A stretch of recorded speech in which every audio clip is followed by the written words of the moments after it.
మరి ఈ రోజుల్లో చూసుకున్నట్లయితే అన్యులు దేవుని ఎంతగానో ప్రేమిస్తారు. యేసు ప్రభువుకి ఎవరు వ్యతిరేకులు కాదండి. మనం చూసుకొని గమనించినట్లయితే యేసు ప్రభుకి యేసు ప్రభువుని దేవుడుగా ప్రతి ఒక్కళ్ళు అంగీకరిస్తారు. యేసు ప్రభువుకి ఎవరు వ్యతిరేకులు లేరు, రారు. వచ్చినా నిలబడలేరు. కానీ మరి ఈ వ్యతిరేకత ఎందుకు వస్తుంది అంటే దేవుని ప్రజల ద్వారా, దేవుని ప్రజలుగా పిలువబడుతున్నటువంటి అనేకుల ద్వారా దేవుడి నామానికి అవమానం వస్తుంది కనుక ఇక్కడ చూసుకున్నట్లయితే ఇది ఎవరిని ఉద్దేశించింది కాదు, జరుగుతున్నటువంటి విషయము, బైబిల్లో కూడా రాయబడ్డటువంటి విషయం.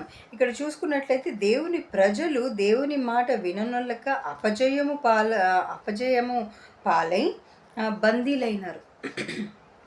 ఎప్పుడైతే మరి దేవుడి చిత్తానుసారంగా ప్రవర్తిస్తూ ధైర్యముగా దేవుడు చెప్పినట్టుగా చేసినటువంటి ఈ యొక్క యిర్మీయా ప్రవక్తని దేవుడు